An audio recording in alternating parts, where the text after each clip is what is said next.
Welcome to the I'm Your Friend podcast. I'm your host, Aiden Licker. Thank you so much for tuning in for another exciting week. Finally got a guest today. My buddy, Zach Dietsch, stand-up comedian from Buffalo, New York. Lived in Chicago for a while doing stand-up, and now he lives in New York here.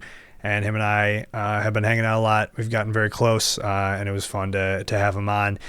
We talk a lot about our very similar trajectories of life and growing up, and then, you know, a bunch of our theories about things going on in the world. And then, you know, we talk a lot at the end. We get into some lighter stuff. Talk a lot about the holidays and holiday traditions and our favorite Christmas movies and stuff like that. So it seemed fitting. I was going to try to bank some episodes because by the time you're hearing this, I'm already back home in Buffalo for the holidays, and I was going to try to get some episodes pre-recorded to release during those weeks, but nothing really worked out, and I was like, you know what, let's just take a holiday break, we'll call it, from the pod. I hope everybody enjoys their holiday. Have a Merry Christmas and a Happy New Year, and I hope you enjoy the episode. Friendship, for example, is a real gift. It's an insane world. In it there is one sanity, the loyalty of old friends. You're the best friends anybody ever had. Alone, bad, friend, good. Bubba was my best good friend. I had to make sure that he was okay. Friendship, family, these are the things that matter. We just become best friends. Yep. Touch my friends again and I'll bully you. Thanks, Mike. You're my best friend here. Lose one friend, lose all friends, lose yourself. We ride together, we die together. Bad boys for life. That's what friends are for, right? Friends? Louis, I think this is the beginning of a beautiful friendship. If you're not over here in 15 minutes, you can find a new best friend. You've been saying that since the 5th grade. And now we're starting. Now we're starting the podcast. Yeah. So I'm taking the Amtrak tomorrow, and it'll be fine. You know, I'm gonna probably watch some movies. I always load up, like, I got a little external hard drive. I'll put movies on. Nice. And then I'll bring a book, and then I won't do either of those things, and I'll just sleep the whole time or just like sit on Twitter. I've been getting in the habit on flights and I guess on the Amtrak. I'll queue up. You know, you can pre-download records. Right. I'll listen to Into It Over It. Okay. Intersections. Okay. Full length, and yeah. You get to like 1.5 songs in and you're sleeping, like, it's very okay. soundly. Nice. All right. I was wondering really what the good. angle was. It's a really good record, but you're just like, is that the one with the shaking of leaves on it? Yeah. Yeah, I like that All song the songs a are lot. like boo-doo-dee-doo-wee-doo. It's just that riff and then like a super slow drum beat. But yeah, I sleep very easily to that stuff. Or yeah, I'll just queue up like Breaking Bad on Netflix and just listen to it in my headphones and sleep the whole time. Yeah. I love sleeping while traveling. It's magic. Me too. I know a lot of people struggle with it. I do it quite easily. It doesn't take much for me. I'm pretty exhausted all the time. Yeah. When I was a little kid and when I was like a baby and I couldn't sleep, my parents would just drive me around until I fell asleep. So yeah. Do you fall asleep while driving now? No, but I know that's like a real thing. Well, I can fall asleep in a car. Like if I'm driving, I know not to do it. But like generally motion, like I'll sleep super easily. Yeah. Maybe my parents did something similar, or maybe I was just used to it. On the Amtrak, I'll wake up every time the thing fucking stops and get infuriated. Yeah, it only stops like 11 times throughout 8 hours. That's a lot when it's overnight, though. Oh, right, that's overnight. Like, I'm thinking like I'm thinking New York to Buffalo, not Chicago to Buffalo. Chicago to Buffalo is 8 hours driving and like 13 on the Amtrak. Yeah, and then you wake up many times. Right.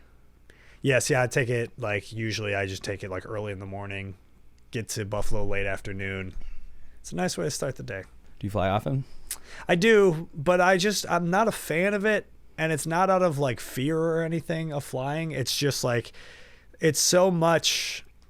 I don't know. I hate dealing with TSA, like in general. They're assholes. They're such dicks. They dude. talk to you like you work there. Yeah. And I'm like, and it's crazy because every different line is like, literally they'll be like next to each other, and it'll be like, in this line, you don't have to take your laptop off. You do have to take your shoes off. And in the next line, it'll be the opposite thing. Yep. But instead of just having like a sign, each guy just screams the rules the whole time. Right. And they're talking to you like you're an idiot. Like you're like their prisoner. You know what I mean? Like they're like, good dude, did being a CO not work out? Like dude, I put my bag in the bin one time and like put it on the thing, and I needed to push it like this far over, and I didn't, and he like yelled at me, and I snapped. I was like, dude, I don't work here. Right. Like I don't know what's going on. Dude, it's so funny too. Like I'm very rarely someone to like talk back to anybody or just like but for some reason those dudes like if they like get an attitude with me or like someone near me, like when I was going home for Christmas, I was going through JFK or no, Thanksgiving. Then I'm going through JFK and like there's a woman behind me who's like frazzled and she's trying to do everything as quick as she can. And this dude, and it's like a young dude, and that's what made me mad. It was like an older lady behind me. It's like a young guy working TSA. Like yelling at an old And he's lady. like yelling at it. He's like saying it, and he starts saying it slower to get her to do it. And I'm just like, dude, relax. And they literally act like a cop, like pointing a gun at you. Yeah, that's what I'm saying. Like, and I'm like, bro, your instructions job at you. shouldn't even exist. Yeah, it's and also like This was all a response for something that happened 20 years ago. Right. And you've prevented nothing since. And flying's not that stressful, but it's a little like you have to make it's a little stressful inherently. Yeah. And they're making it just unnecessarily more and that's stressful. what I hate about it. Yeah. Yeah. And it's like, oh, you have a 3.8 ounce liquid in your bag. It's 3.7. So now you have to be detained. What is the thing with the liquid? Is it easier to make bombs with a I have no slightly idea, higher amount of toothpaste? Do you know the comedian John Caparulo? From, I know like, that name. The 2000s. Yeah. He was like big in like the 2000s. I think he was part of like the Blue Collar Comedy Tour. But he had this bit about TSA of going through that. He's like, you have to throw your soda out before you go through. And he's like, what is it gonna do? Like, and like, he's like pretends to like shake it up. He's like, all right, everybody sit down, or I'm gonna make everybody on the plane sticky. And then he's like, but it's fine because once you get through TSA, you can just get another soda for $11. And they're like, we've done the research. $11 Cokes don't explode. Right. Yeah. Also, if it's that you have explosive materials in it, and then you like down it, right, you could still explode. That's the whole. Yeah, but like if you only, dude, it's like your own bomb. That's the whole thing. It's like you get into the logistics of all the rules. It's like all of this is dumb. The whole thing with taking your shoes off is because one time a guy tried to like sneak something under his shoes, and the reason the whole argument for TSA goes out the window is because as soon as you have pre-check, you pay $85. Right, it's just money. Right, And they're you like, never okay, have to take your shoes off again. Yeah. It's like as long as you pay $85, we know you're not going to bring a bomb in your shoes. Yeah, which is there's got to be more. I mean, to yeah, that there's like a screening process, but it's like not that intense. Yeah, but it's like if you're a serious terrorist and you know someone with pre-check, wouldn't it be easy to have them? You could just force someone with pre-check to make them help you, exactly, or whatever. Yeah, but until someone does that, it's and ruins it for everybody. Yeah, but that's what I'm saying. Like, you know that the same is true for Halloween, like finding razor blades and shit and candy. It happened like once or 0 times. Yeah. And like once or 0. Yes. I can't remember. Near 0. It's 0 or 1 or 2, and it's now it's every single thing every year is like, don't let your kids eat razor blades. Yeah, it's really dumb, and that's just how we are. We're a very fear-based society, and it makes me very angry. And so that's why I prefer the train. And also, like planes are like so. It's like the airline industry like knows that they're relied on, so they're like, listen, you want to get somewhere fast, then they know they got you. Exactly. It's like, we're not making this comfortable. You know what I mean? It's like you're gonna be like we're gonna fill this plane, this small ass plane, with as many people as we can, so we can get all of your money, and it's gonna be a nightmare for you for the next couple hours. I do want to say on the record, Spirit rules. I've never taken it. Every comedian has a bit about like, and it's just become like this meme, like Spirit's so bad, and it's like, no, dude, it rules. Like I've only taken it a few times, and it's only seems to exist between like major city airports. Yeah. But dude, it's super cheap. They do nickel and dime you for carry-ons, but like, so what? Bring one bag. Yeah, like, I'm a very light traveler. And then I've been like given free stuff by every flight attendant that's ever like served me there. And one time this is so good. One time they upgraded me to the big front seats. Like, is that like Comfort Plus equivalent? It's called big front seats though. I love that. The brand name of their first class. There's no such thing as first class. They just have like there are no bullshit airline. They have one or two rows in the front that are just bigger seats that are like slightly more expensive, and they put me in one once. So I will not hear any Spirit slander. All right, that's good. That's good to know. There are poor people though, so you're gonna hate it. No, dude, I don't hate poor people. It's a common misconception people have about me. Okay, as long as you know it's common. Yeah, I grew up like just above poor for like a few years, and then I was fine. All right. But like I got a little bit of it in me, you know. You're like, I grew up just above my dad's corner office. No. My On dad the was a school teacher. First floor. Okay. Mine too. Yeah. My parents When I was born, my dad managed at Applebee's, and my mom was a waitress. Oh, nice. Yeah. Tale as old as time. Right. So yeah. My That's parents met great. at McDonald's, dude. I'm trash. I'm a little trash. They met at McDonald's? Yeah. As customers? No, they worked there. Oh, and then they also went to Applebee's to work Yeah, together? they upgraded. No. That's My cool. mom didn't work at Applebee's. My dad managed an Applebee's. My mom was a waitress at Hoax. I thought you were saying... You ever been to Hoax in Hamburg? Yeah, I know Hoax. Yeah, my mom was a waitress there for like ever. I thought you were saying your dad managed an Applebee's and you're like hired your mom into a marriage. Yeah. Yeah, no. Yeah, like used his power, his like. Yeah, your dad's yeah. canceled is what I thought you were saying. Yeah. Yeah, That's where I got it from. no doubt. Yeah. No, they. Yeah, my dad managed an Applebee's. My mom was a waitress at Hoax, and then they had 5 kids because they're Catholic as fuck. There's 5 of you now total? Well, there's 6. 6 total. My mom, I have a half brother that Okay. my mom had when she was 17. Okay. So yeah, there's 6 of you. That's Yeah, so like they had to. a lot. Right, so my parents were like, we can't do this on this salary. You know what I mean? yeah. Like how my is that? You're the youngest one, right? Second youngest. And my Okay. younger brother and I shared a bed until I was 9. Yeah. Yeah. So, what was that like growing up with that many siblings? It Or was a do nightmare. you talk about this on the podcast a lot? I don't know if I've ever gotten into that much of a detail of it. I don't know. I go back and forth. I do think at this point, I think the conclusion I've drawn is that I think it is immoral to have That many? more than 4 children. Okay. I think it is impossible to give each of your kids like the proper attention and care that they need to not be like a fucked up human being. Not that any of like we're all fine, you know what I mean? Yeah. But like there's just some things that I'm just like, this is why this happened, because there were just too many of us. And my Yeah. parents were just trying their best, you know what I mean? I had the opposite thing, dude. My older siblings were 8 years and 12 years older than me. Yeah, that's crazy. So they were both in college by the time I was yeah. like 10 or something. Right. And are they then- full siblings? Yeah. Yeah. And so they're far apart from me. And now I have a younger half sister who is 18 years younger than me, who I've never even lived under the same roof as. Right. So I right. very briefly lived with my older 2 siblings and then never with my younger one. So I'm like, Basically I an got only too child. much attention. Yeah. I think. Right. Yeah. And you can tell I behave like someone who was hugged a lot. Oh, that's nice. And then you become an adult and you're like, people are hugging me less. This is infuriating. Yo, so very funny. So like my thing is like when I was really young, like my earliest memories were like my mom loved Garth Brooks, right? And she would have like these live concerts of Garth Brooks, and I was drawn to it. I was naturally drawn to music from like a young age. So my mom would watch this Garth Brooks video and I loved them. And so I would start like I couldn't even like talk really. I couldn't even like talk full sentences, but I could sing the melodies of the songs and I would just memorize them. And then like my mom starts dressing me up like Garth Brooks, like a little cowboy.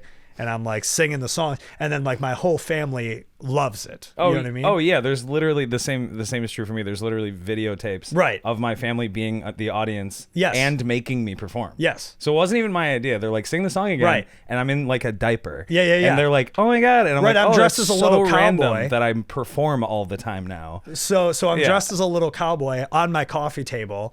My family, my whole family, like extended family and everything, is over. They're loving it. They would crowd surf me across the living room. Yeah. And then like eventually it gets to an age where they're like, oh man, we don't care about this anymore. Oh yeah. That was fun when you were 3. Right. You're big now. Right. And then I was like, and you thought you were like popular. Yeah. And now it's really just you just, like, like, had a no, we don't family. care anymore. Right.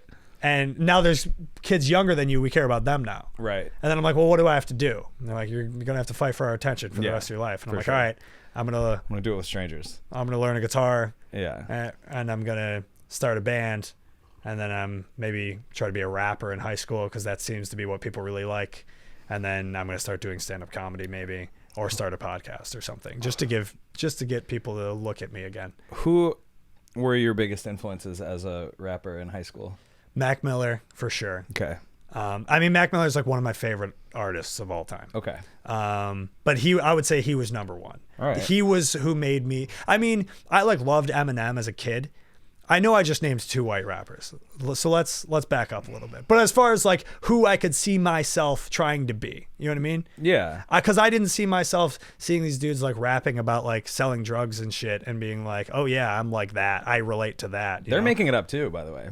Not all. Not all of them, but Yeah. like Ice Cube Sure. was like the poet of the group, and only one of them was like a gangbanger. Yeah. In NWA. But I'm saying Which is like crazy. I'm just saying like authentically what I related to. Like Mac Miller was talking about being in high school and smoking weed with his friends and shit. And I'm like, yeah, I get that. You know, How long did you try to be a rapper?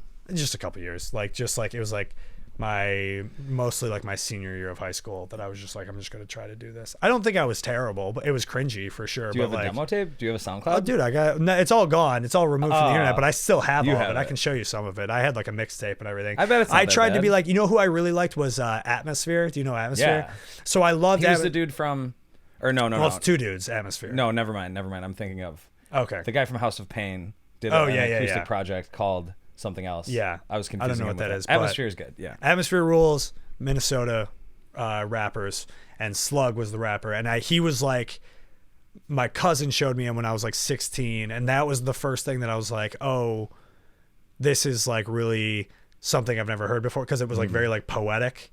It was like very like Aesop rock kind of stuff, like just more of like a darker like poetic and like political type stuff that I really liked. So I kind of tried to do that at first, and like none of my high school friends liked it. They were like, this is very serious and like not what they wanted. So then like I was like, all right, let me try doing like the Mac Miller thing where I just rap about like going to high school parties and shit that I definitely went to.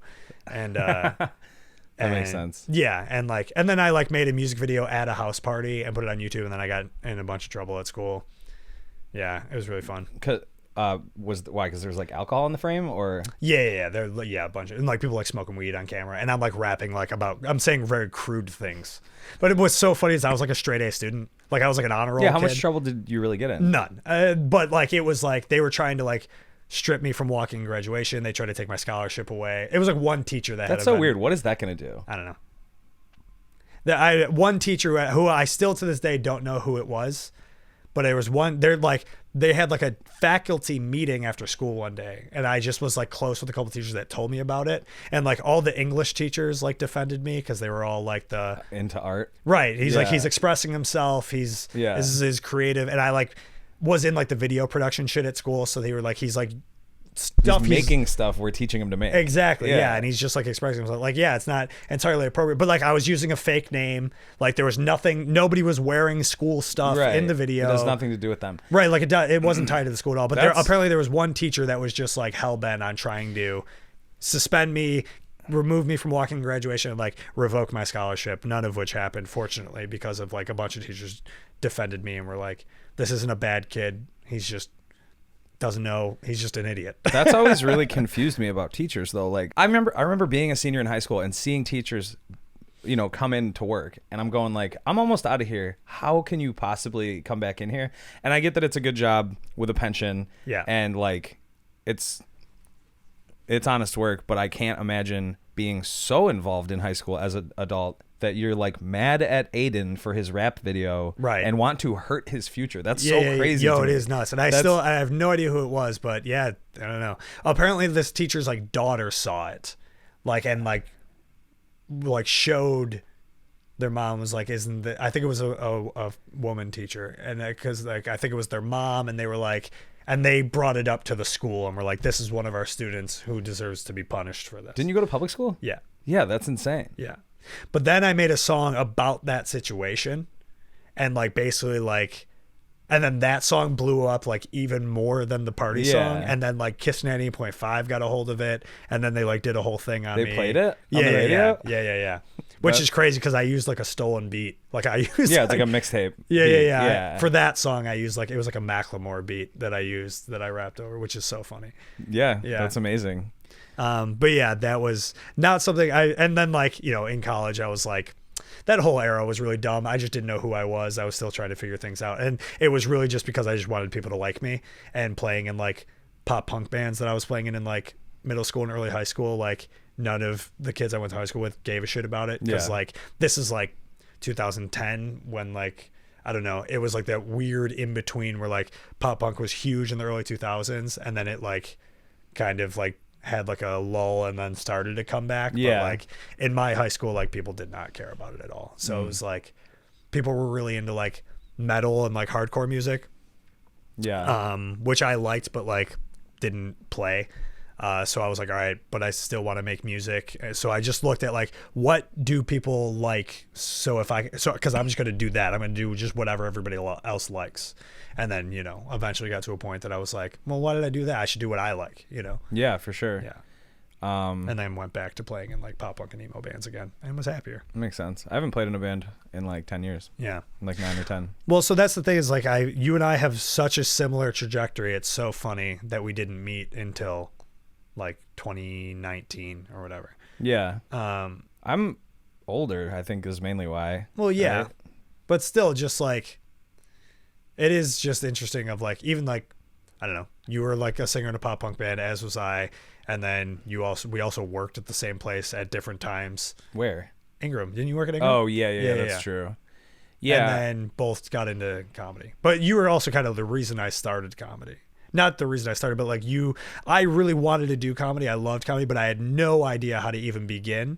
And then I remember you and I just had a conversation one night and you were just like, oh, you just go to an open mic. And I was like, yeah, but like... Yeah, what I probably said is go to an open mic and don't even sign up and see how bad people are, and then you'll realize you can do it. And you're like, what about my notes? Can I use my notes? I'm like, dude. I remember that specific... No one gives a shit. Because I thought you had to show up. I was oblivious. I had no idea, like, because I've You're never... like, everyone's probably great. Right, well, like, yeah. I've only ever seen famous comics. Right, exactly. You know? I thought the same thing, dude. So I was like, super nervous to do it for years into thinking about it. Right, and I'm thinking I have to show up with like a whole routine. I don't even know how an open mic works. You're like, I needed 45 minutes. Right, to an hour, right. And so like, I'm like trying to write that, and you're like, no, dude, you go up for 5 minutes, and you can just bring your notebook up there and just riff. Yeah. And I'm just like, oh, you can literally read off of your notebook. Like, it doesn't open. And then the mics are pandemic happened, and then post pandemic, I finally went to an open mic just to watch the first time, and I saw how bad people were, and I was like, well, I can't. My thinking was, they were bad, but I can't talk shit because I didn't go up. Yeah, but it's like, well, no, but what I mean by bad is like, okay, there's good comics doing new material that isn't good yet, and then there's just insane people. Yeah. With so much confidence. This is just anyone. Yeah, These aren't even comedians. These are just like people trying it out who like will probably only do this like a few more times, and they're insane. Right. Talking into a mic. Yeah. And some of them show up every some time. of them do it forever and ever. Yeah. Yeah. That's difficult. Yeah. And now I'm in this interesting thing now where like, when I finally got myself to start, it was because, so like the band I was playing in, my guitar player, Charlie, was a ski instructor. So during the winter, we didn't do anything because he lives in Ellicottville and would ski works every day. all the time. Yeah. So it was like, we basically took the winter off, and I was living with my parents, and I was 26, and I just was like, I need something to do. I needed a creative outlet, and I need a reason to get out of the house during the week. I was like living for the weekend. I hated my job. Yeah. And I was like, I need something to do during the week besides just like sitting at home in the winter and just like playing video games or watching TV. And then finally it was like, oh, there's a mic every night of the week. And that's what I started doing, just Monday through Thursday, just going to every mic. And it was like, and then I got here and I got a job I really liked. And the mics here are like not as convenient, and it's not like the same people at all of them. No, yeah, it would take you forever to get and ever to meet everybody here. Right. You just never would. Right. And that's like the thing I liked about the Buffalo comedy scene was like, it was very much like a community. It's the same like scene. 30 to 40 people. Yeah. So like every night you're seeing the same people, and then every week, and then you get to know each other. And then it's like, it becomes like a fun, especially like for the creative process of doing comedy, of like when you get comfortable with people and people get comfortable with you and going, you should try this. Yeah. You know what I mean? Like stuff like that. And here when I had only done a handful of mics, and it just was like, it felt like very individualistic. Like everybody was just kind of like in their own thing. And it's a little like that, but you can, I don't know. I mean, you can meet people here. You have to be friendly, and you have to be friendly, but also like they have to be friendly too. It's not everyone wants to talk to you. It's weird though, because I think this happens all over the place, like with anything, but people come off as super like arrogant, like I don't want you to talk to me, but they're really just nervous too. And like, yeah, of course, everyone's super that's a uncomfortable. very human thing. It's also funny too, because like a lot of comics are personable people, but way more of them aren't. Like people think that doing stand-up means like you're friendly and like you know how to talk to people and like you get along with everybody. Yeah, and, it's like, almost the that's opposite. Not true. Yeah. That's like improv kids. Right. Like those are like theater kids. Like stand-ups are just like guys and gals who are like opinionated. Yeah, it's not. Yeah, it's not like, oh, I'm super friendly. I mean, but like a lot of us are. But yeah, you realize like some people are just super aloof. But I don't know. I think the stand-up scene in New York so far has been pretty dope and just a whole different animal. It's a whole different animal even from Chicago. It's just so huge. Yeah. I do want to get back into it, and I plan to in this coming year, because now it's like about to be a year that I've been here and I'm more comfortable, and like it's really just about like finding mics that work for me to get to like after work. You know what I mean? That's all you got to do. Yeah, and like that are good ones that I don't have to pay for. Yeah, or like the buying an item thing, like even that. No, that's becoming tough too, because like the whole allure of like the New York open mic scene is you can do like 3 or 4 mics in a night, but it's like if you spend $5 every time, that's crazy. Yeah, you're spending $20 a day to go perform and like practice your craft. It doesn't make any sense. Yeah, but it's so New York. You know what I mean? Like it makes like, because it's such an oversaturated market that it's like you can, like the people hosting it or the bars that are hosting it like can make money off of it, so they're going to. You know? Yeah. Also, what you really want to do is just like have a good tape and email a bunch of different producers that book shows and just ask for stage time that way, because I mean open mics are good for like working on it, but you're not gonna like get good spots from open mics really at all. I still want to do it for the sake of just like getting a good set, and then also meeting people, like just networking and be like, oh, or like people who produce shows or like know of shows that are good to get on or whatever. Yeah, no, for sure. Yeah, for sure.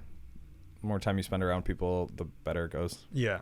And I will say that like anytime I was doing a mic with you, like the people who you knew like always seemed very cool and yeah, and that's from like Chicago. Whoever I happen to know that happened to move from Chicago to here. So it's like not even that many people, but yeah, it takes forever to even get to know people though. When did you move to Chicago? February 2017. And why? To do stand up in Chicago, basically. And then I was like too intimidated to come here at first because I didn't want to move here and be the absolute worst comedian in New York City. Yeah, and then you moved here and found out, oh, that might be impossible. Right. Yeah, it's true. But yeah, I don't know. I just wanted to check out Chicago. I was like listening to all these podcasts with dudes like Pete Holmes and Kumail and Kyle Kinane and all these dudes that like came from the Chicago like stand-up scene, like not even Second City, but just like Chicago in general. And I just thought, oh, that's what you do. You go there first and then you go to New York, which is definitely not true, but you can. And like the whole point of Chicago is a good spot to get slightly more easily attainable stage time and like just get better. And that was the point. I just wanted like to get better somewhere besides Buffalo. Right. But also like that doesn't matter either. There's people in Buffalo who are way better than me. Yeah. It's not like I don't know. Yeah. I mean, I also didn't move here for stand up. I moved here for a job and a career, you know? Yeah, so for sure. like, it just worked out that I'm like, all right, well, I'm a year into doing stand up at the point of when I was moving here. And I'm like, so that works out that I can keep, you know, I could be in worse places for doing it, you know? Yeah, for sure, dude. So how long have you been here now? Jeez, like almost 6 months. Crazy. Oh, I went on a date last night. How'd that go? Awesome. Yeah? Yeah. How'd you meet her? App? We had mutual friends for a long time. That's great. I prefer that, I think. Yeah. I think everybody's over the apps, yeah? Yeah, I mean, I've kind of beaten this to death on and off stage, but I'm terrible at the apps. I like don't ever have real conversations with people on the apps. When I do rarely meet people from the apps, they're almost cool. That's what it is. You meet someone you're like, oh, this is so close to someone I would like. Yeah. But it's just not. Dude, it is weird. Like I haven't used a dating app since 2016. Oh, you've been in a relationship like a lot of the time that it's been around. Yeah. So yeah, 2016, and in 2016, I think Tinder was like Tinder and Bumble were the only ones. Right. And it was always like I hated them like almost immediately because it was like I don't know how to even like be an online person. Like I don't know. It's so stupid because we're supposed to be creative people, and then it's like write something about yourself, and you're like, oh, I have no idea how. No, that's not what I do. I don't observe myself and describe it. Yeah, and it's also like I don't know, like how are you supposed to figure out an idea of somebody through like what they're choosing to show you, and like trying to figure out somebody's voice via text. You know what I mean? Is Yeah. like as far as just like how they speak or like what their sense of humor is. You know what I mean? And their literal voice. Yeah. I've texted people for a couple days and then you meet them and it's like, oh, my whole image of you is shattered. Well, that's the other thing is that you develop this like image of them that is just not gonna be as good. Right. Or not even, maybe not as good, but like just like different. You get an idea about somebody in your head and then you finally meet them and you're like, oh, this shatters that whole I have thing. to relearn who I think you are now. Right. Yeah. Yeah, it's brutal. I know there is some apps now that like are just like as soon as you swipe, you're supposed to like set up a date immediately. Like that's how it works. Like no conversation. But I feel like that sounds like a lot of work too, though. Like Also, it's also like if you're supposed to set up a date right away, it's like I don't know what you like. Yeah, it's like, oh, do you want to go get Thai food? They're like, I hate Thai food. It's like, oh yeah, I don't know you. Yeah. In my experience, they just want you to choose things. Right. They just want the dude to be like, here's where we're going and this is what time we're going. Yeah. But that's also, I'm like, why am I performing for you? Right. Why do I want you to like me? Why do I need to pretend to be more decisive than I am so that you can like me? I don't even know if I like you. This is crazy. And that's what was so funny about it is like, or so frustrating, I guess, is like, I always remembered like being on Tinder and people would be like, in their bio would be like, don't just say, hey. It's like, well, what am I supposed to do? It's like, say something interesting. Like I'm like, I'm performing for like a royal member of like the royal family. And I have to like somehow say the right thing that you're like, oh, nobody said that to me before. Well, it's also, and it's like, dude, I'm just trying to fucking figure out if we even get along. It's also nuts to write what you don't want in the bio. Yeah. You're like, instead of giving off an idea of what you're like, you're just like, do not be like this thing or this thing. I read one the other day that was so funny that this woman described herself and then described exactly what she wants in a man, and it was such a specific made up person. It was like, you will drive a truck, you will be much larger than me, right? You like, and she's just describing like a blue collar like alpha dude, which is in but right it was now. So many details to that where it was just like, you're just say you're talking about Jeff. Like you're talking about your ex-boyfriend Jeff. Right. This is not like the blue collar. It's so funny how like many like white collared women want blue collar men. I think that's natural. Yeah. No, I get it. Yeah. You want like a provider and somebody who can like fix things and stuff like that. But it's, I think there was a brief period. But you can't be surprised when guys in Bushwick start cosplaying blue collar workers. You know what I mean? Like when they start they're already cosplaying as poor people. Right. They're already cosplaying as hipsters. It's crazy. That's what I'm saying. But no, I mean, it also just makes sense. I feel like the pendulum always swings and then it gets like overcorrected. I feel like there was a period of time where people were like, oh, I want like a smart, sensitive man. I think women thought that for like a long time, maybe like late 90s to like, I don't know. I just mid 90s to whatever. It was like, I want a sensitive guy. And it's like, no, you don't. You want a huge, tough dude who's also nice to you, which, that's the tough. Yeah. Right. It's like, you want the image of the blue collar guy, but you want like the emotional intelligence and the self-awareness of a... Yeah. I think we all want someone who exists, someone who doesn't exist. Yeah. You know what I mean? Yeah. Of course. Because nobody wants to do work for anything. And I've talked about that. I did an episode on the podcast recently where I talked about like, just based on like what I hear all my single friends talk about with dating, it seems like everybody has this idea in their head of what they want, and like as soon as that expectation is not met, they're like, that's not the guy. Oh, rather than like actually you perceive so many options between with Instagram, dating apps and just just the internet, even just the internet.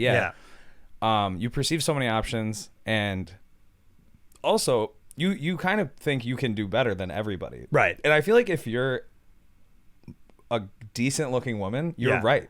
You can actually do better than most of the guys you're dating. Totally. So you can just keep giving up and finding new people. But it sounds exhausting. It makes me jealous of people, like 100 years ago who met like 3 people and married one and like that, and or that's like all they married needed. someone from high school fine. or whatever. Yeah. I mean, there's probably some issues with that. Yeah, no, there definitely as well. Yeah. This is that, whatever that phenomenon is of like nostalgia porn almost, you know what I mean? Like, of like being like, I wish I was alive back in the 50s when it was like, because like you saw a movie based in the 50s and that's how you think it was, but it's like, no, it was really bad back then. I wish I would have been alive in the 50s because it would have been better for just me. Yeah. Maybe. Maybe us for sure. That's what I meant. Yeah. Even me, I feel like I would struggle because I wasn't like an athlete or anything, you know. Maybe you would have been back then. Maybe I couldn't see it though. But you wouldn't have been interested in like Blink 182 and computers, though. No, so you right. don't That's what know I'm saying. What you would have? Who knows what you would have been? Yeah, maybe I actually would have applied myself. Could be. Yeah, that would have been sick, probably. All right, I'll take the 50s. All right. Yeah, Tom Papa's got a bit in one of his specials about like, he's like, you want someone who's like just ugly enough that like you look across the table at them and go, where are you gonna go? Right. Yeah.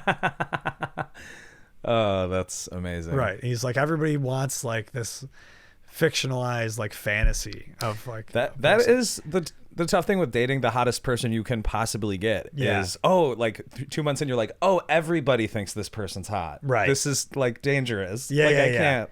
Yeah. Right. And then all your insecurities come up. Yeah. Right. And then also like there is like definitely a real thing of the balance scale of like the personality, like, you know what I mean? Like eventually, because like it gets into the Matt Rife conversation of being like, sometimes when somebody is conventionally good looking their entire lives, like yeah, they're going to be so uninteresting because they never had to be. They never had that's to be. That's not true about Matt Rife though. Oh yeah, I know. He had like he's had corrections. I've learned since like, then, but this surgery. was a take. This is a take I heard online that of somebody who made. But it is a good point either way of like people who are conventionally very good looking and always have been tend to not be very interesting. Yeah, imagine or funny, being or a hot people. Kid. Right. That other kids are like. You don't have to try as hard. Other That's the kids world are we live already in. like, you're hot. I want to. Only true, like, I don't know if it's called meritocracy or whatever we want to call it, but like the only true version of that exists is beauty.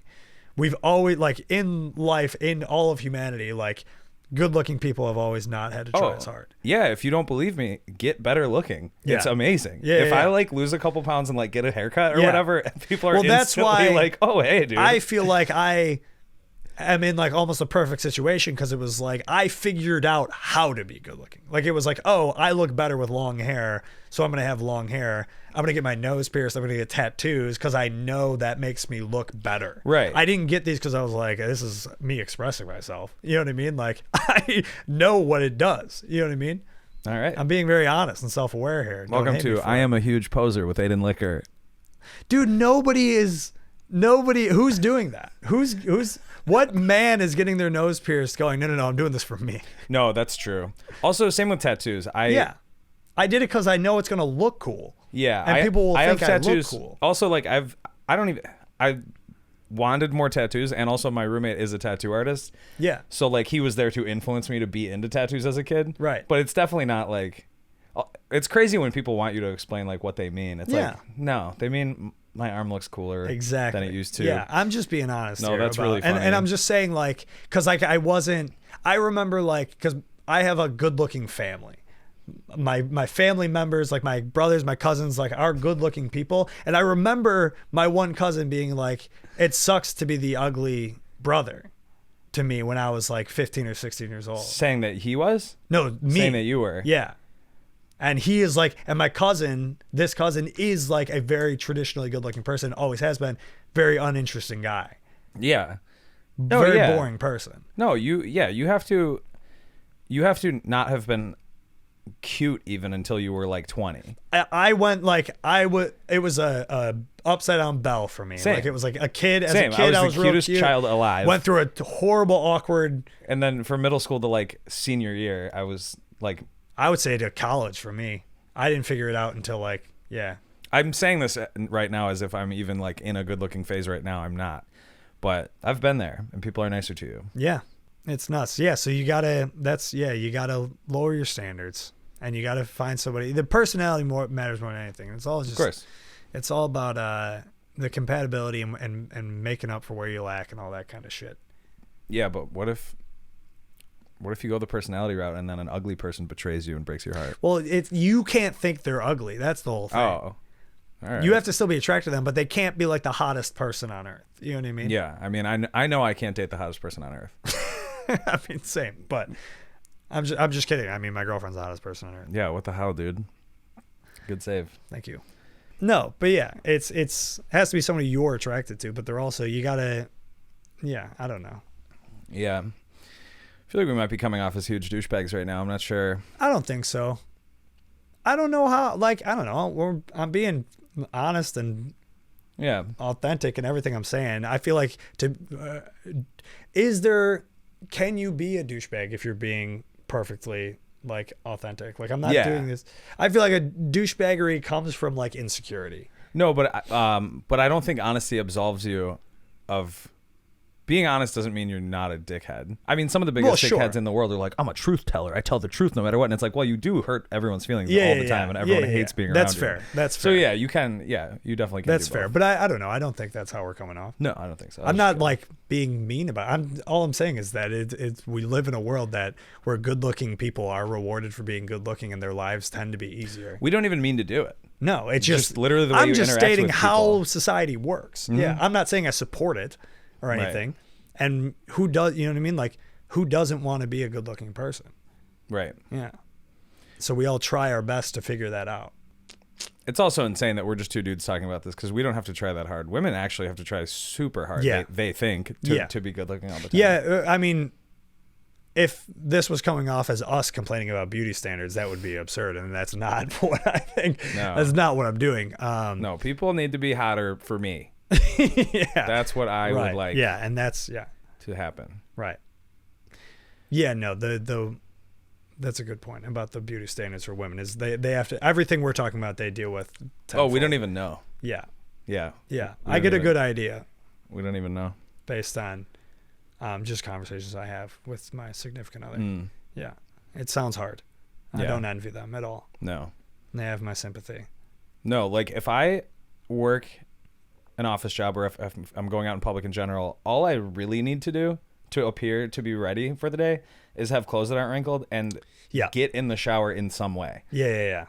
Like it can be a 5-minute thing. Right. And everyone's like, oh, he looks normal and fine. Yeah. I choose, like, my like hair routine can sometimes be a lengthy one, but I choose that, and I don't have to do that. That makes sense. No, I don't have a hair routine, because if I keep it short enough, right, I get out of the shower and go foop, and it just does the same thing. I've been there day. as well. Yeah, it rips. Yeah. So we pick our battles. We have it easier. We know this, and I think this is why podcasts are mostly just like dudes talking. Well, specifically, like, it's always like just like straight white dudes that podcast, like, and there's a reason. It's because we have it so good that we've now reached a point of boredom that we're like, well, let's just talk about it. I guess so. It is weird though, because I feel like straight white men aren't necessarily credited for being chatty. Yeah, it is a specific brand. Yeah, definitely is a specific brand. Yeah. That's a good point. I never thought of that. I talk more than most women, I think. I'm very talkative. Yeah, we're chatty. That's why I did We're chatty boys. I always wished I was more of like a stoic guy that like was like a man of fewer words. I literally followed an Instagram account about stoicism like yesterday. The Daily Stoic? Yeah. Yo, it's great. I listened to that podcast. And I'm like, I should absorb some of this. Yeah. No, I that should guy, stop Ryan having Holiday, an opinion. I think his name is. Yeah. No, that dude has helped me. Has put me in check a few times that I was like, oh, this is 100% right. I credit that dude with like a lot of my growth as a person. One of the first things I read was like, exercise your right to not need to have an opinion or whatever. And I was dude, like, that brought me so much freedom. Yeah. Yeah. When I first heard that, you don't need to have an opinion on everything. And it was like, whoa, yeah, you're right. And just saying that sometimes when people are talking about it and like, you're like, you can say, I don't have an opinion on that. Or just like not even chiming in. Yeah. Just like if somebody's talking about something that you might have something to say, you don't have to. It's true. I also feel like from 2020 to now. Oh, yeah. Less now, but during COVID and all the protests that were going on and like all this political action online, which is not action. Yeah. We were getting hit over the head with people's political beliefs so hard. And then people would argue with you about what you believe. And it took me a while to realize, none of this affects anything. I don't care what you believe at all. Correct. I don't even, and now I'm so like overrun with that sort of thing, like so hit over the head with it, where now I'm like, I don't care what I believe. Yeah. That I also just don't. I'm like done. I've talked about that on here as well. Is that like that was like I think in the first episode I did when I came back, because that's the thing that like I reflect on the most of that time is I'm like, oh God, I was so lost in the sauce of it all. Oh, I was like arguing with my uncle on Facebook comments and not realizing how like that's so futile and embarrassing. Yeah, dude. And I'm talking about like I was arguing because I was living with my parents, so I was arguing with my parents the way I phrased it when I talked about it is like arguing with them over context that they did not have that I just got. Right. Like I got that morning on Instagram, right? And from now like I'm an infographic. Like, yeah, and now I'm defending it to the death, like I've always known it.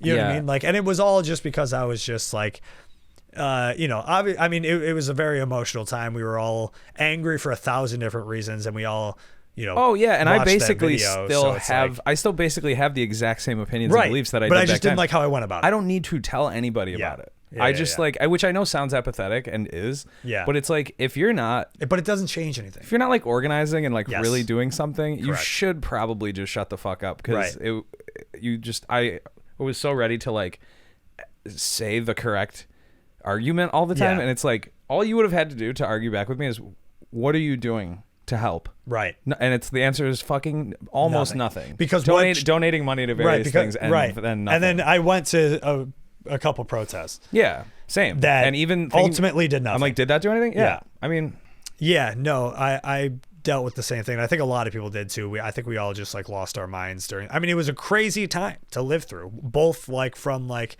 being stuck inside and then our first time being outside after being stuck inside was to protest like police brutality of something that like none of us had ever experienced. None of us meaning people that look like us.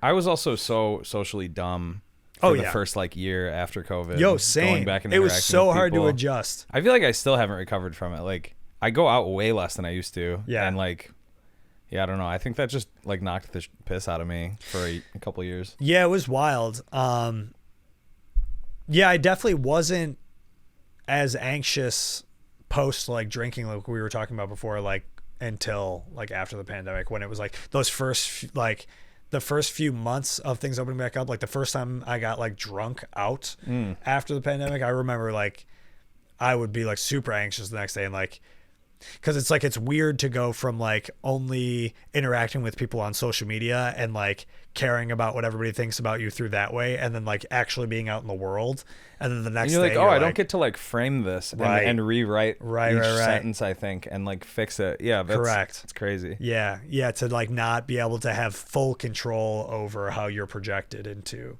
people. And now I don't want to be perceived at all. I almost quit stand-up. I was just like, I don't even want to be like looked at. I want to just like stay inside, not stay inside, but like just be, I don't know. I just got so used to like going away. When did you start feeling that way? Because I feel like for me, that was like a moving to New York thing that did that to me. Oh no, I'm talking during the pandemic. During COVID, when they were like, it's going to be 2 weeks. I was like, all right, well, I don't want to write jokes about COVID because they're going to be useless in 2 weeks. And then it was like, oh, it's actually going to be like 6 months. And then I was like, well, now I don't want to write jokes at all because I can't do them tonight. So then, it just kind of spiraled from there and then at some point I was just like, well, that's never going to be a thing again. I mean, there were some times where I just thought, oh, the world will just be like this now. Which seems crazy now. But at the time I was like, all right, we're just inside now. Because that's all we knew how to process. You know what I mean? It's like you just your body is just trying to figure out how to regulate. So like you just had to like accept things as they were happening. And sure. I think so many people struggled with accepting that they just like rejected it and were like, this is tyranny, and just kind of went nuts about it. Yeah, for sure. Which I like. Another thing that like I feel like I've grown into is like understanding those people, like the people who were like going crazy about like, it's like, it was a fucking terrifying time to live through and it was like totally unprecedented that nobody knew how to deal with it. Of course people freaked out. Who, you mean like conspiracy people? Yeah, I mean anybody who was just like actually like freaking out like publicly or like outwardly about the whole thing happening. Like at the time I was like, you fucking idiots, like whatever. Yeah, of course. Well, one thing I find funny about, you mean like those public freakouts at like Target? Where some lady is like ripping everything off the shelves and like threatening to call the police? Yeah. What I find very funny about that is... Now I feel bad for those people. Well, of course. Why? Yeah, you should, because they're not well. Right.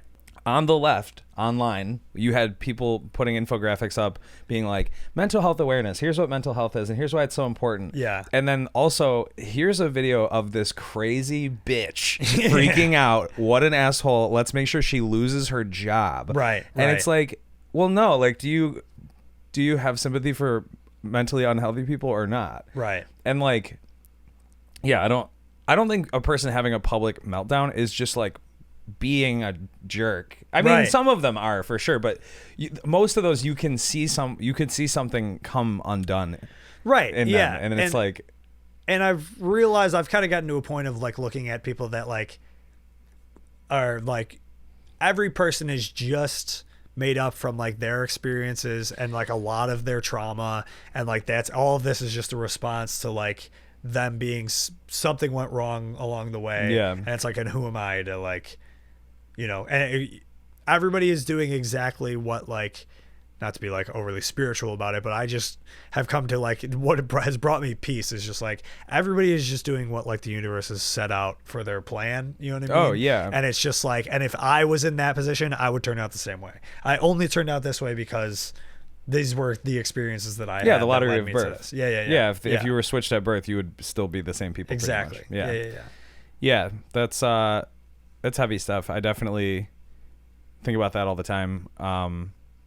But yeah, I don't know. Like, I think it's good to have empathy for people. It's just funny when your whole thing is like being liberal. Your whole thing is supposed to be like, I have empathy for like the larger group of people. Yeah.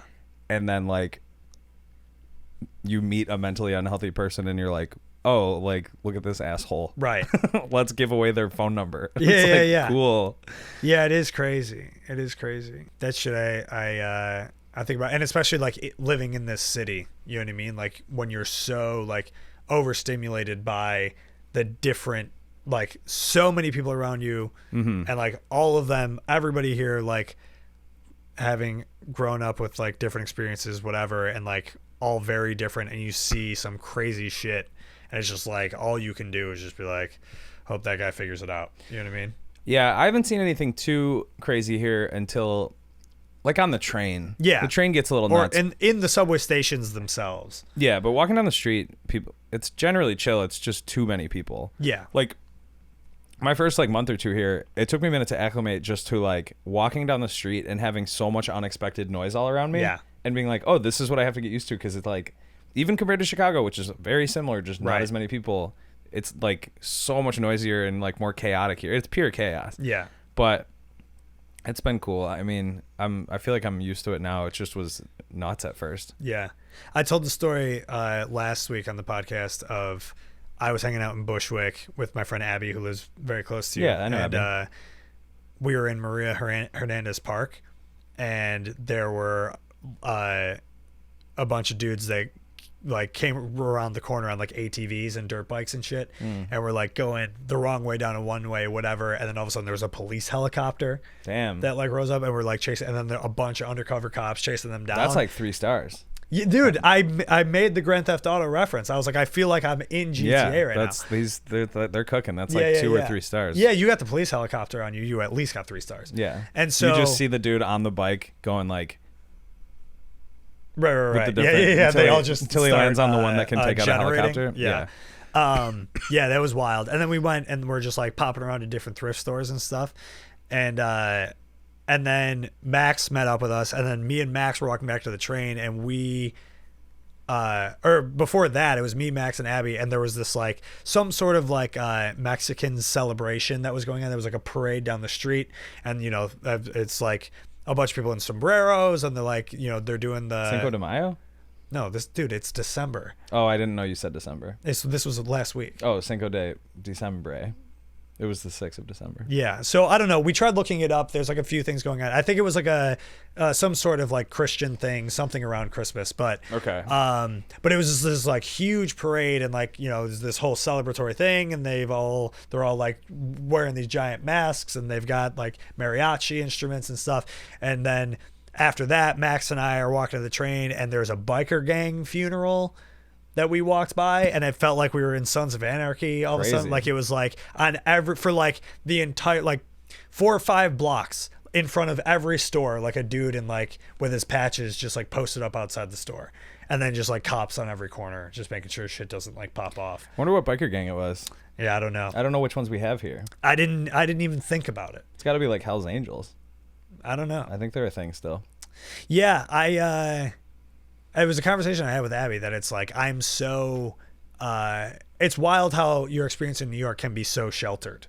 Yeah. Which is weird to think about, but it's like I go 4 or 5 stops on the train and experience all of that. It's completely and it's like, different. oh yeah, stuff I don't even think about. Oh yeah. I'm just so worried about myself, and like I live in this tiny little bubble of Williamsburg to Union Square that's like the safest places, and forget that like there's like rampant like gang activity that's happening every day and shit. Like, yeah, dude, it's wild. Yeah, it was crazy. It was funny too because like Max and I were walking and we're like fully having a conversation, and then when we like realize what's going on, we both just like get quiet and just don't say another word until we get to the train station. Yeah, my friend's dad was in a biker game growing up outside of Buffalo, and it like some shit ended up happening like after he left the group that was like in the newspapers, and it was like insane shit, like murder. It was like ruthless, crazy shit.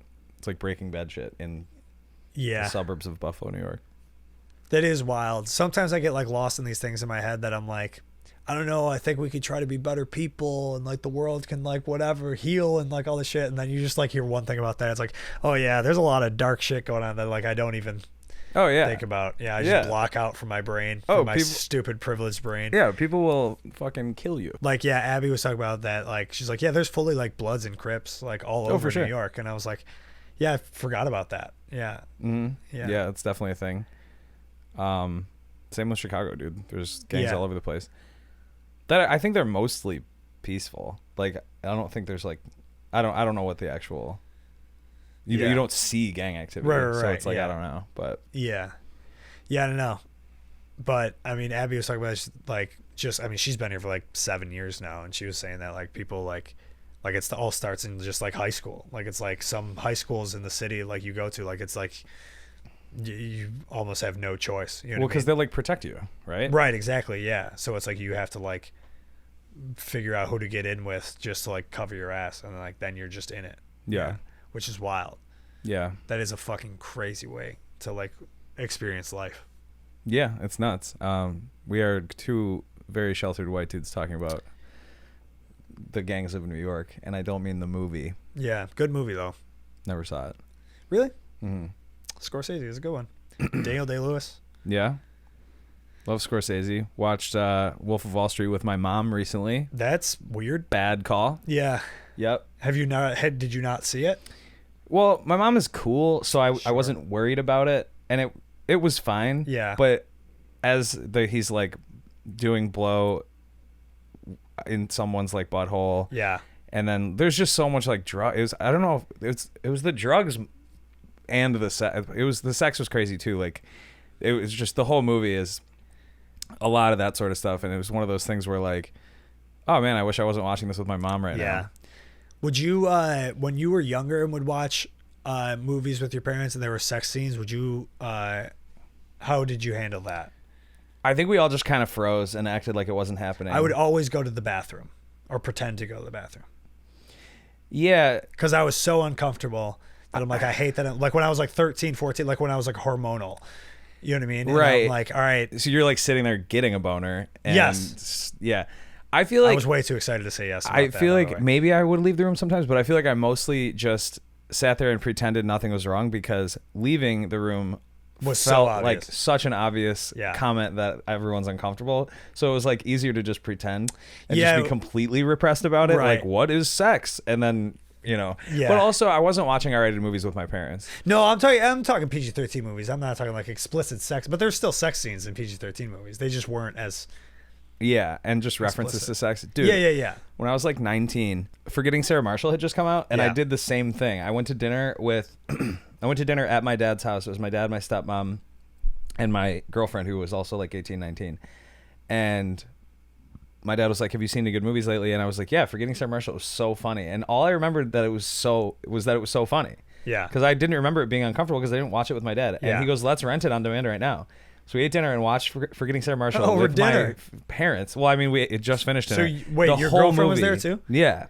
And it was so brutal because at some Yeah. point you want to go like, should we just stop Right. watching this? But then you're acknowledging the sex even more. But like literally the opening scene is him with his dick out, getting dumped with his penis out and then crying and staying naked the whole time. And was your dad like laughing, or was your dad like, He was probably like, oh, geez. Yeah. Like laughing, but like signaling disapproval. Yeah. But yeah, we watched the whole thing and there's so much Is your sex in dad that like movie. inappropriate dad?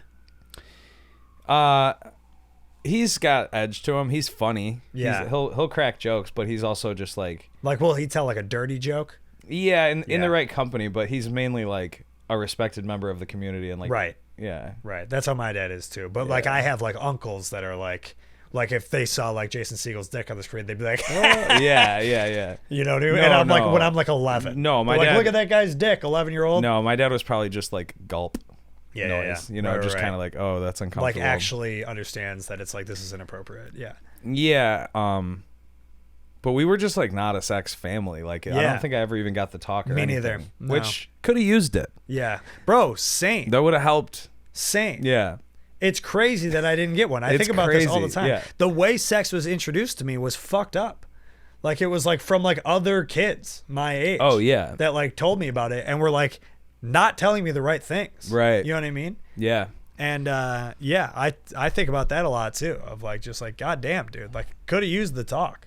Definitely You know? could have used the talk. Do your parents come from bigger families or is it also small? My mom comes from a pretty small family. My dad has. I have a ton of aunts and uncles and cousins on my dad's side, but now that my grandparents on that side are dead, we don't really do anything all together anymore. Sure. Which is actually why I'm going home tomorrow for that dinner because I never see them all at the same time anymore. Right. But up until both of my grandparents were dead, we would do Thanksgiving and Christmas under one roof with like 25 people, and once in a while we would like take a trip in the summer with everybody. Yeah. So yeah, I come from a huge extended family that's just not as interconnected anymore, just because it's impractical at this point to like do things all together. But yeah, yeah, they're both from super small towns. My dad's from Warren, Pennsylvania, and my mom's from Lawrence, New York, which are just like super tiny towns. Yeah. Like the closest thing to Lawrence is like the Baseball Hall of Fame in Cooperstown. Cooperstown, Like, that's yeah. like the city. So it's like dead center New York. Yeah. Yeah, interesting. I just asked because it's like, I don't know, thinking about like my dad has 7 brothers and sisters and they're all super close. My parents both grew up very similarly, like Irish Catholic, South Buffalo.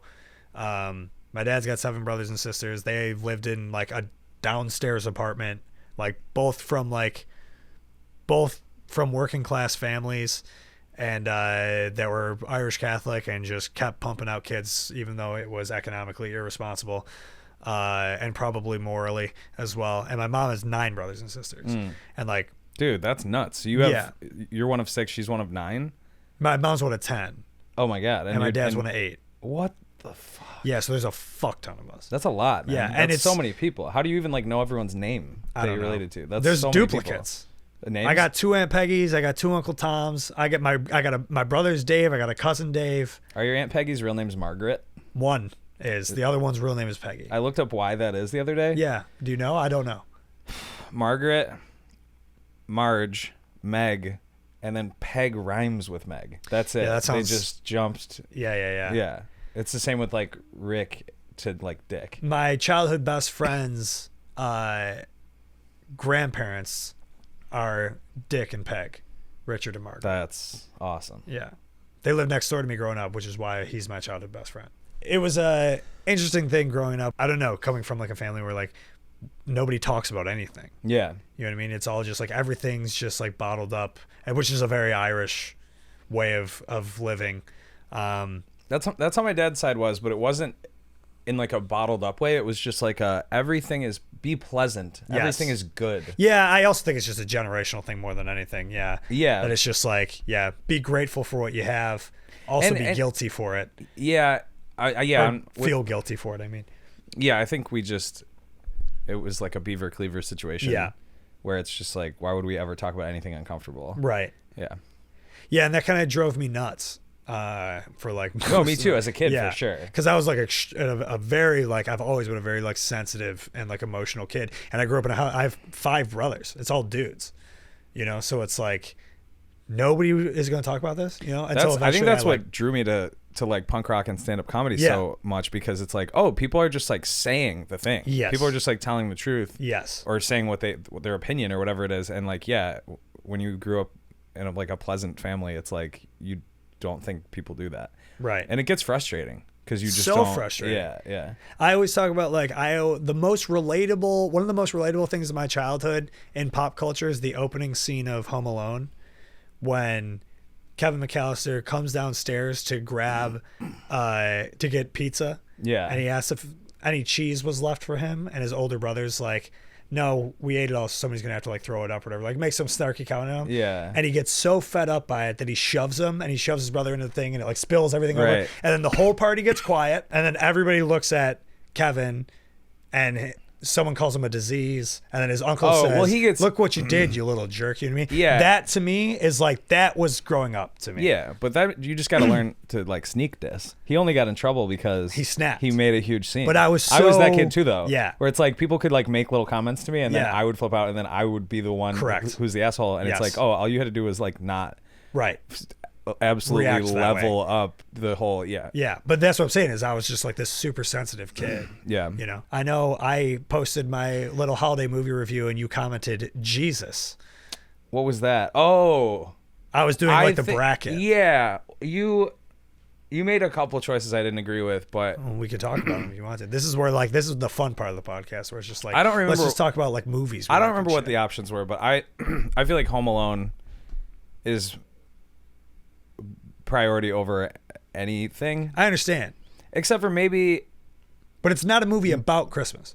That's my whole argument. That's true, but it's so good. It's very Christmassy. Yeah, it made it to the top 3, dude. Also, I would argue that like it's a very Christmas looking movie. Yeah.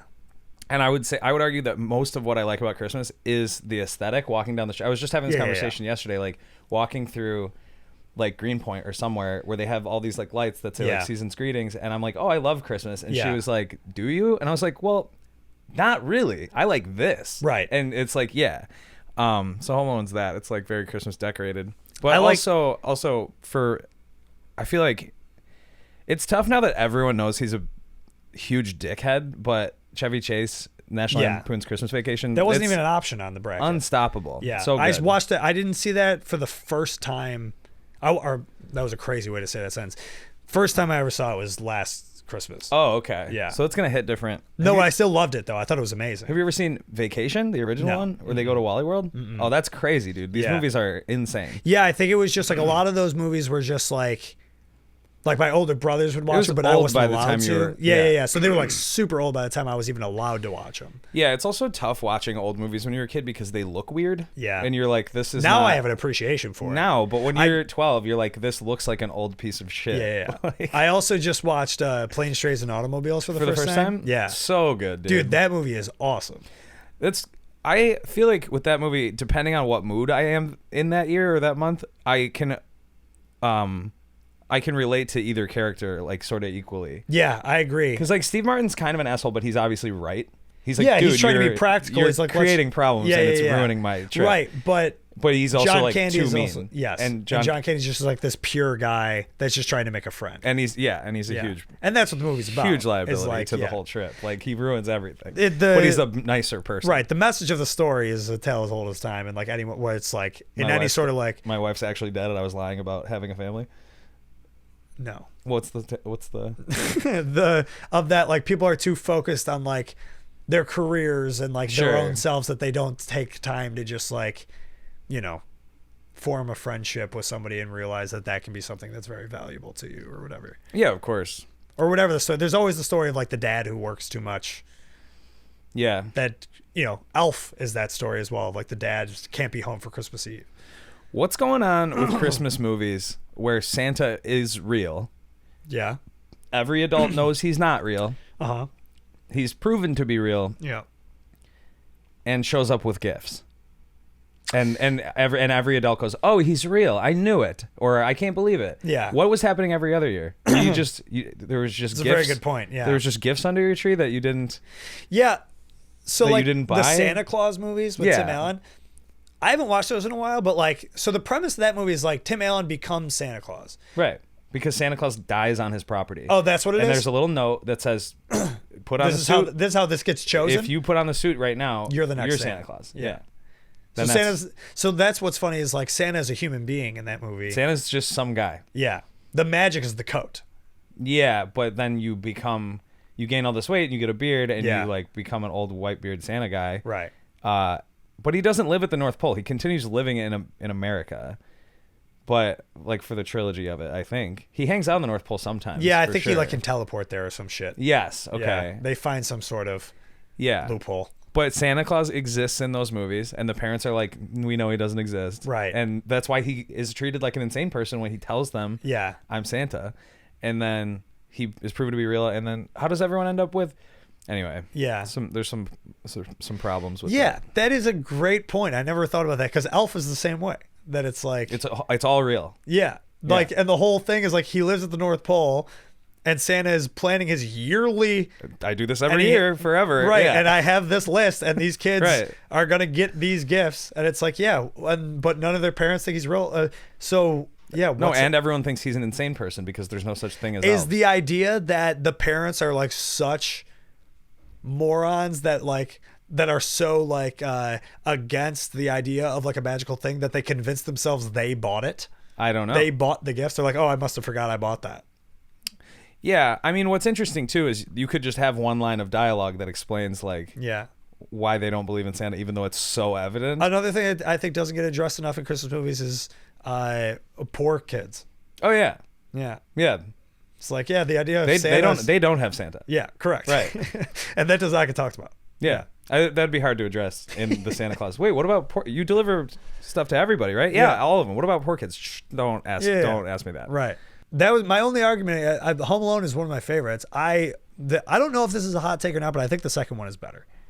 I don't remember which one I liked better. I think they're both awesome. I like the idea of it's definitely not like the second one's clearly worse. Right. They're both great. They're both amazing. But I think the second one to me feels more Christmassy, and maybe it's just because he's in New York, and New York itself is like it's during like the holiday times in New York. Sure, it's very Christmassy. Yeah. Well, because the first one takes place at like just his house in Chicago, and then at the store that he shoplifts from. Yeah. And then his parents are in Florida in the first one. Yeah. In the second one, they go to France. Yeah. In the second one, I feel like they do acknowledge. In the second one, Mr. McAllister gets a raise. I feel like they do acknowledge in the second one, like, hey, don't you keep doing this? Yeah. Don't you keep losing your kid on we Christmas? Did it again. Was the but they acknowledge like, but no, even like the cops are like, yo, didn't you? Sorry, did you just say you did this last year? Yeah, like, somebody call CPS. Right, they should absolutely. Yeah, not have. Although, I would refuse to go into foster care if I lived in that house. Yeah, of course. That's a real house in the suburbs of Chicago that people like drive by and take pictures. There's we did a it on song tour about it. And it's humongous though. It's a fucking mansion. Yeah. But yeah, Petey's got the song about we were down the street from the famous Home Alone house or whatever. Yeah. That's very far from the city of Chicago, but it's near there. Yeah, but I think Home Alone's a great movie. But I was just like, when I'm thinking of like best Christmas movies, I feel like you gotta talk about the ones that are actually like about like the spirit of Christmas or whatever, which like to me is like in that bracket how it worked out because it was randomized. I chose The Grinch because like The Grinch is like The Grinch is good, and Jim Carrey. Like one of my favorite bits from any Christmas movie is he's like lonely and he's got an echo in his cave. He's arguing with the echo, and he goes hello, and then he realizes it's copying him. And he goes like, stop copying me. And he goes, stop copying me. And he goes, I'm an idiot. And he goes, you're an idiot. Yeah. And the voice like changes slightly. It's so good. And there's a bit of a delay. Yeah. No, he's awesome in that. I just watched Scrooged the other day. That's my favorite Christmas movie. Really good. Yeah. Number one. Yeah. It's very, very good. I talked about that last week as well because that's been my favorite Christmas movie forever. And I think it's because like, I got to a point in life where I hated Christmas for a little bit because some shit with my family, whatever, that like made me I liked it as a kid, and then as an adult, some shit went down that made me hate it, and then I got over that. And Scrooged I like because it's like about this curmudgeon guy who, and the Scrooge story, you know, the Christmas Carol story. I love the story of this guy who's this like angry adult that's just like, and of course Bill Murray as like a TV executive that's just like, I'm just trying to make money here, whatever. And then, you know, he's so over the top rude and I love it. It's so fucking funny. So over the top condescending to people the whole movie, and then something well, that's what's funny is about it, like that part is so over the top, but then the Christmas future is so over the top that he like is watching his funeral and nobody shows up. So it's like super dark, and then he has no choice but to like, you know, come around, and then when he does, it's super funny and heartfelt. Great movie. Did you say you just watched it for the first time? No, like first time this year. Oh, nice. Yeah, I will watch that a couple times. I also have a tradition with my brothers where we watch the Always Sunny Christmas episode. Oh, I don't think I've ever seen it. It's really good. They're like trying to decorate the bar for Christmas, and then Frank buys all of them their favorite Christmas present, but he buys them for himself. And then they try to do a Christmas Carol for Frank and try to take him down the Christmas past and present and stuff. And they all start going to their past and realizing they all had fucked up Christmas childhoods. Yeah. We used to watch A Christmas Story every year, and now I'm like, I can't do it anymore. Yeah. I think I've seen it too many times. I was talking about that as well, because like I think A Christmas Story is a perfect Christmas movie for different reasons. Like I think The Polar Express is a perfect Christmas movie in terms of like it hits all the it checks all the boxes of what Christmas is. It's about this like kid at like A Christmas Story and Polar Express are very similar, where it's like this kid at this prime age who is like starting to lose the belief. Yeah. You know what I mean? And then, but the Polar Express is all about he gets the experience that makes him believe in the magic of Christmas again, you know? Yeah. And A Christmas Story is just like a realistic version of that, coming from like a working class family in the Midwest. It's so relatable. It's like, it's so real, you know? It's so funny that all of these movies come from the point of view of being disappointed that the world has forgotten about Christmas, and disappointed that when you hit a certain age you're going to lose your Christmas spirit. And we're not talking about Jesus Christ being born. No. We're talking about the commercial Santa Claus, Coca-Cola, that's polar the part bears. That's fun. That's the part that's fun, but it's so funny that so many movies have the theme of like, you've lost your Christmas spirit, my child. And it's like, oh, you mean I didn't go to church? And like, no, not that at all. You didn't get your parents to spend a bunch of money. Right, you didn't ask. Right, you didn't write to Santa. You don't believe in Santa. And it's right. Like, you didn't get your parents to contribute to the economy. So funny. Yeah, I know. I was talking about like as a person who like prides myself on being like outspoken against like the evils of capitalism stuff. I sure do fucking love Christmas. I love Christmas too, but I would not mind discontinuing the exchange of gifts with my family. For sure. Just because everyone's got stuff. Everything we're talking about, like that's where it all comes. Like Christmas music, Christmas movies, everything. Like the reason it was all funded was to convince people to go out and spend money. But I like all that stuff. The presents part of it is stressful, and like I really love buying my parents presents, but they don't need anything. Right. And neither do I. Neither do I, really, yeah. I always ask for shit I don't need, or like just shit I'm never going to buy for myself. And the reason I don't buy it for myself is because I don't need it. You don't totally need it. Yeah. And so, I don't know. Yeah, I agree. I do like the idea of just like, you know, just getting, or just a reason to like see people that you don't usually see, and like just to, everybody comes home for this reason or whatever. Yeah, no, that's the best. I love all Which of all that stems stuff. from like the pagan holiday of Festivus or whatever it was. Like, I don't know if that's what it was called. That's the Seinfeld thing, obviously. But, yeah, with the pole. Yeah, but like the pagan tradition of celebrating the winter solstice was that like everybody would gather together and you would cut down a pine tree and bring it inside as a reminder that like spring would soon come again. And then the juggernaut that is the Catholic Church, or whatever, the church in general, was like, yeah, we're going to take that whole thing. The pagan holiday is actually older. Yeah. Oh, yeah. Okay. Yeah. Jesus's birthday was actually in like August or September or something, I think historians believe. And the church was just like, we're going to just, we like what you guys are doing, but we're going to make it about us. Crazy. Yeah. Yep. And then that's how Christmas happened. And then all the rest of the religions were like, we want a piece of this as well. Right. Aren't a bunch of the Saviors born on Christmas or around the same time? I don't know about that, but every religion has a holiday surrounding the winter solstice. And it all stems from just the pagans that were just like, we don't like it when it's dark and cold outside, so we're bringing a tree inside and we're going to dance around it to remind ourselves that better days will be here, which I kind of fuck with. I like that idea. Yeah, you know what I mean? That's dope. Yeah. You ever see Krampus? No, So I have not. Is it? Yeah, it's amazing. It's like a horror movie, right? Yeah, but it's not. It's like a funny horror. It's like a fun. It's horror not movie. genuinely horrifying. It's a Christmas movie that's a little scary. Yeah, it is scary, but like it's super fun. Yeah, yeah. It's not like gonna ruin your Christmas spirit or anything. It's like very Christmassy. I like that. Same with Bad Santa. Yeah, Bad Santa is amazing. I haven't seen it in such a long time. So long, in fact, that like the last time I probably watched it, I probably didn't get most of the jokes in it. It's incredible, dude. Yeah. Yeah. Billy Bob Thornton, right? Yeah. Yeah. And he shacks up with this little kid because his grandma he's a criminal, and he gives this kid a ride home or something, and he's going to rob their house, and he realizes the grandma has dementia, so he just starts living in the house, and the kid's weird, and he always says like such weird stuff to Billy Bob Thornton, and then he'll be like there's this one scene where he goes, "Did someone drop you on your head?" Kid goes, "How could I be dropped onto my own head?" And he like can't tell if the kid is like fucking with him or not. It's so good.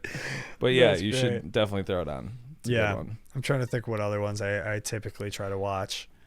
I don't know. I do love Die Hard. That's another one that like I obviously not about Christmas. Yeah, I only saw that like a year ago for the first time. Like the tradition of watching it during Christmas. Yeah, I think it takes place during Christmas. Yeah. I feel like anything that takes place in the winter, I'm not going to watch any of the other That's what I'm saying. Time of year. If it has anything to do with Christmas, I'm not going to watch it not during Christmas. Right, exactly. Yeah. I'm not going to watch it in the summer, so you might as well just call it a Christmas movie. Yeah. It is insane that people want to talk about that instead of having a personality, though. It's like, you might as well be asking me, like, is a hot dog a sandwich? Is Die Hard a Christmas movie? It's like, who cares? I'm so sick of that. I'm also so sick of, like, the internet in general, just, like, beating jokes over the head for, like, I don't even know. Like, it gives people dialogue that like, you know, like you had one job and shit like that. It gives people jokes that they can like use throughout their day, but it's just like weird that it's Yeah.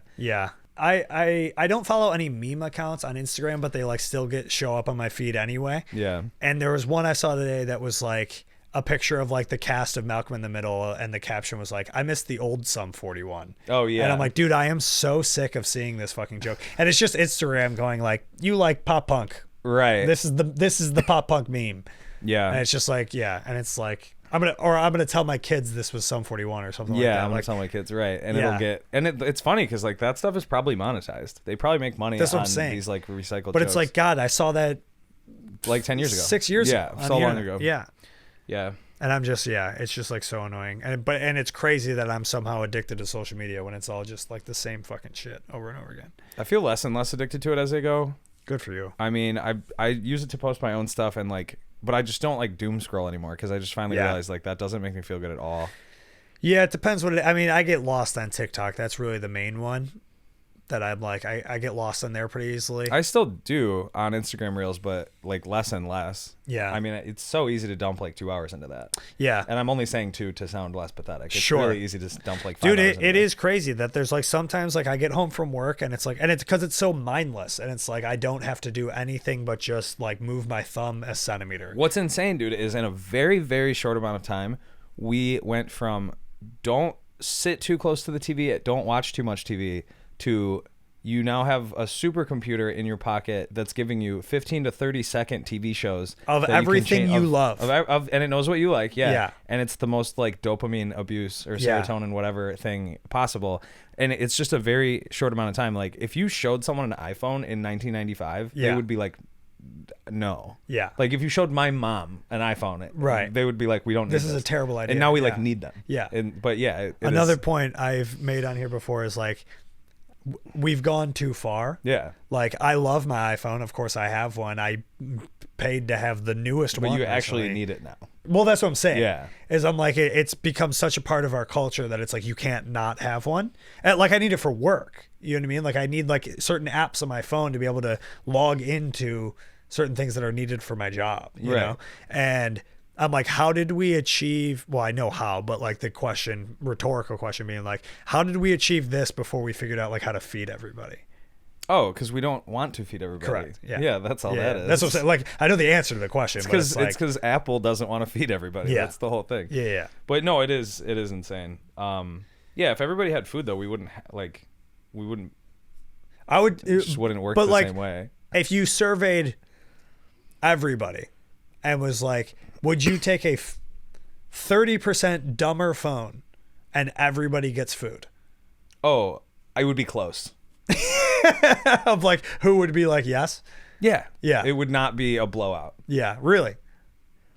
I don't know. Maybe I have more faith in humanity, and maybe that's naive of me. Think about who doesn't care if everybody gets food. How many people is that? Yeah.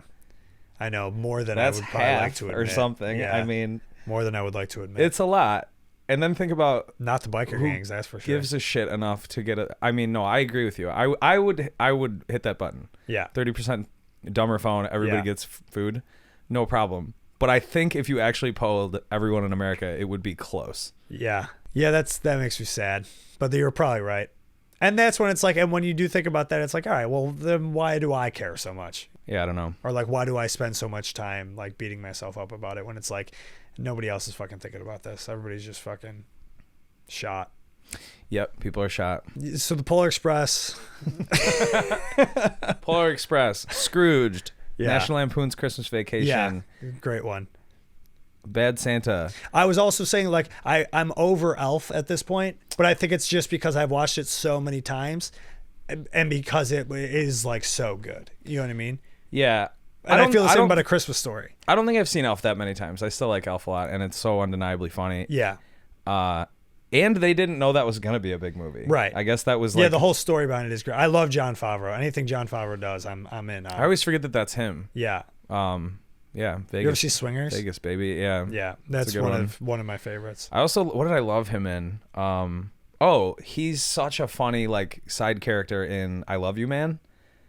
Oh, yeah. He's he plays... the wife's friend's husband. Yeah. And he's just like playing the poker game, and he fucking so hates him. Openly hates him, like the whole time. Yeah, then he throws up on him or something. He goes to like he throws up on him. He goes to their engagement party, and he's like, "Can we get the fuck out of here?" Like the second. I think is so funny that he plays that character too, because in Swingers he like plays like this like huge like loser, that like he wrote himself as that character. Yeah. Yeah, I don't remember him in Swingers as much as I remember Vince Vaughn in Swingers. Right. The story behind that movie is awesome if you don't know it.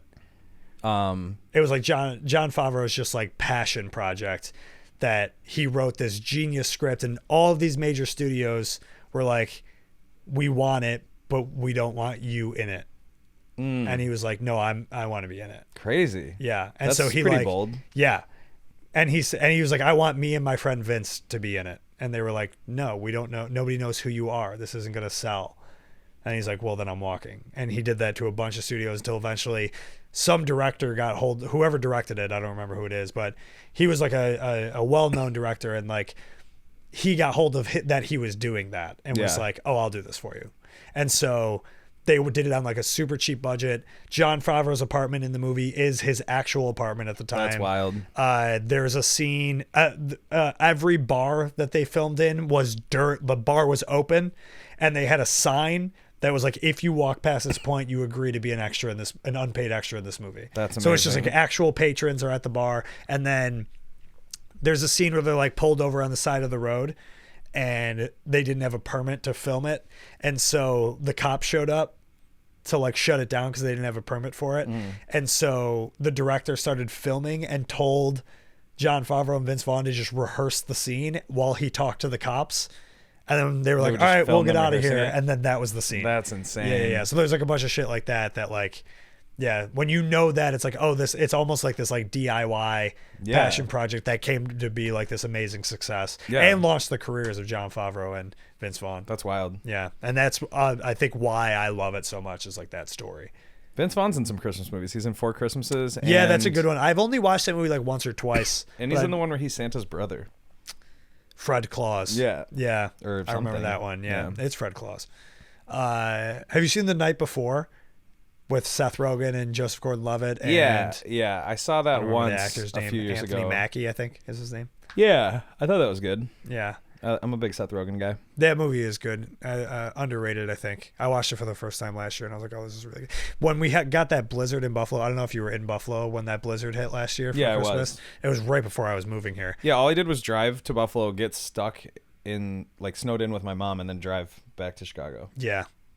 Luckily, I had my brother there when we were snowed in. All we did was just like watch a bunch of Christmas movies we haven't seen or whatever. So it's like a lot I saw for the first time last year.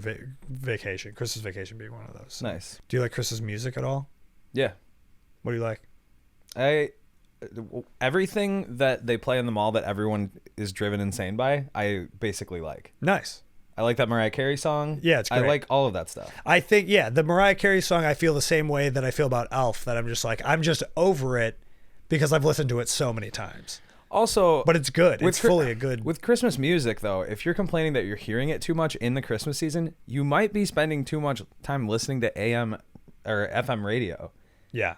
I'm not getting in my car and throwing that on, and I'm not hanging out at the mall, so I'm not going to hear that song that many times. Yeah. It's like, just don't listen to like pop radio and you won't hear the music that often, and spend a little less time shopping, I guess. I don't know. When my girlfriend was here last weekend, we went and did like all the New York touristy Christmas stuff and went down to Rockefeller Center to see the tree, and it's like you hear that Mariah Carey song like the whole time. 1,000 times. Yeah. Like, no, I get playing out of every street vendor's thing. Like, I get that. Yeah, it's a bit over the top. But it is good. I'm a big fan of the Beach Boys Christmas album. Oh yeah. In general, I'm a Beach Boys guy. It's legit. Yeah, so that's a good one.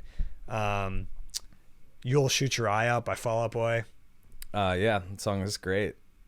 The Blink-182 has one of those too. Yeah, they have Happy Holidays, You Bastard. No, they have and they have I Won't Be Home for Christmas. Yeah, and then they have this on Boxing Day. Nice. Yeah, all three of them pretty good. Do you have shows coming up or anything? No, I have nothing to plug. Sick. My Instagram is @ZachDietsch. There you go. Follow Zach on Instagram. Very funny comedian and my friend. I'm your friend. That's the name of the thing. We said it. I'm your friend. All right. Thanks, Zach. Both ways. All right. Later, dude. Peace be with you. And with your spirit.